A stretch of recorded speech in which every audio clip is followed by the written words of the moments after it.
Magandang araw, nanay. Ako si Jolo, isang nurse midwife sa isang paanakan. Masaya akong magbahagi ng mahahalagang impormasyon tungkol sa mga karaniwang sintomas na maaaring maranasan ng sanggol sa unang yugto ng kanyang buhay. Ang postpartum period ay isang mahalagang panahon ng pag-recover para sa ina.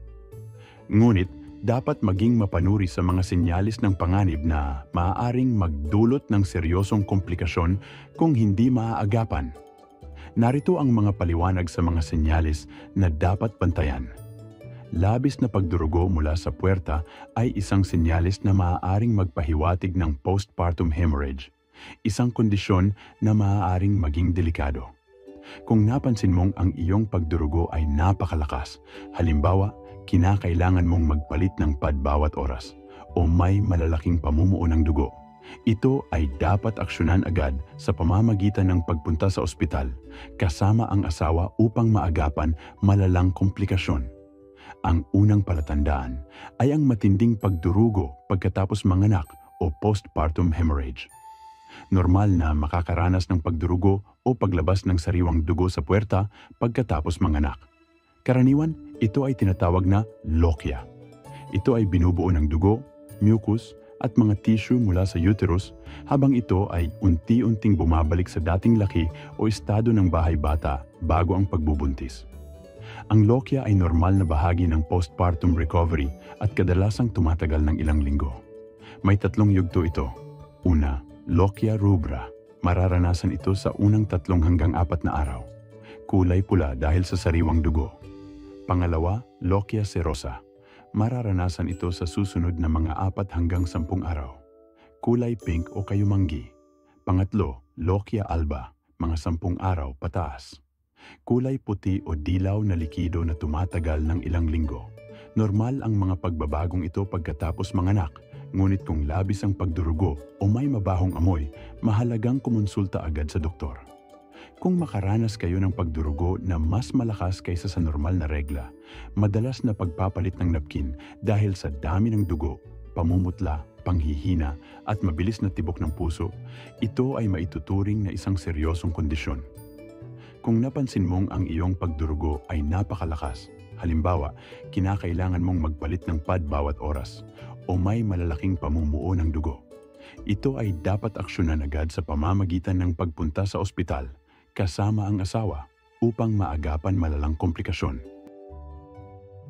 Ang pagningisay o fits ay maaaring senyales ng isang malubhang komplikasyon tulad ng eclampsia, isang kondisyon na nauugnay sa mataas na presyon ng dugo pagkatapos manganak.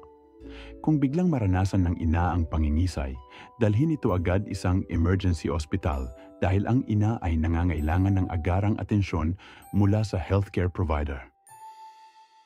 Mabilis o mahirap na paghinga, kasama ang pananakit ng dibdib, ay maaaring indikasyon ng pulmonary embolism, isang malubhang kondisyon na dulot ng blood clot sa baga.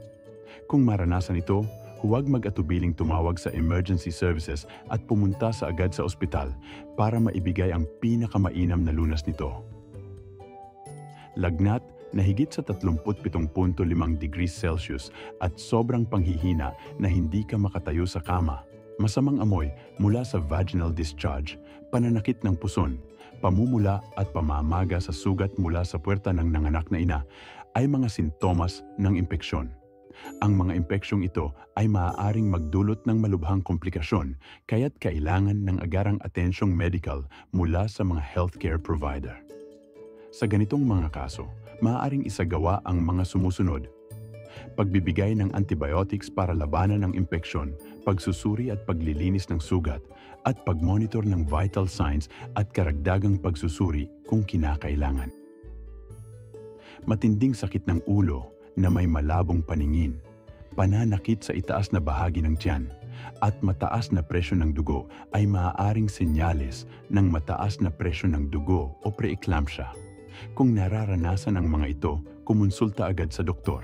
Sa ospital, maaaring isagawa ang mga sumusunod: pagsubaybay sa presyon ng dugo at pagbibigay ng anti-hypertensive medications, regular na pagsusuri ng ihi para sa presensya ng protein, at iba pa.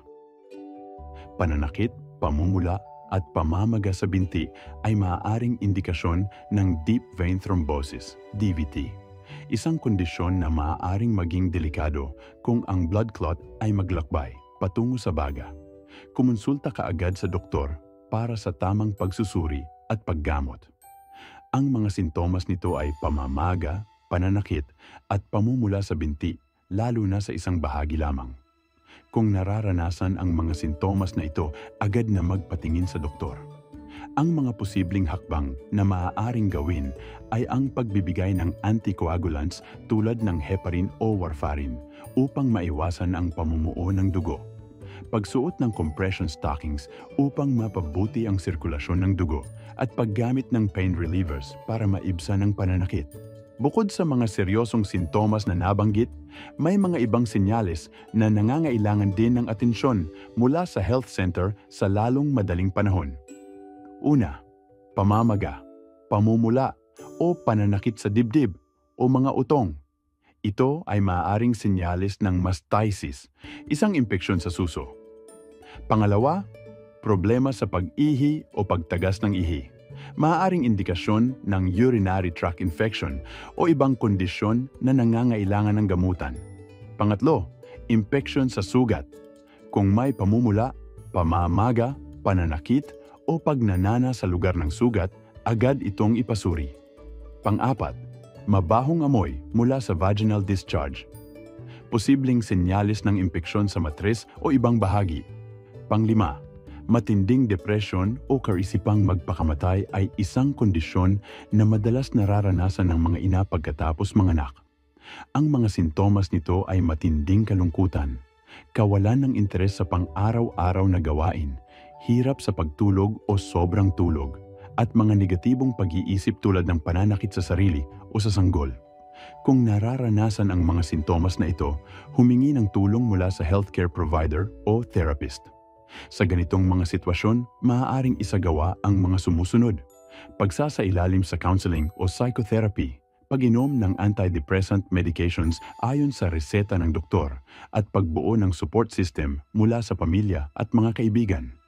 Ang tamang kaalaman sa mga senyales ng panganib at pag-alam kung kailan dapat humingi ng tulong ay mahalaga para sa kaligtasan at kalusugan ng ina. Tandaan, huwag maghintay. Kumilos agad para sa iyong kapakanan at sa iyong pamilya.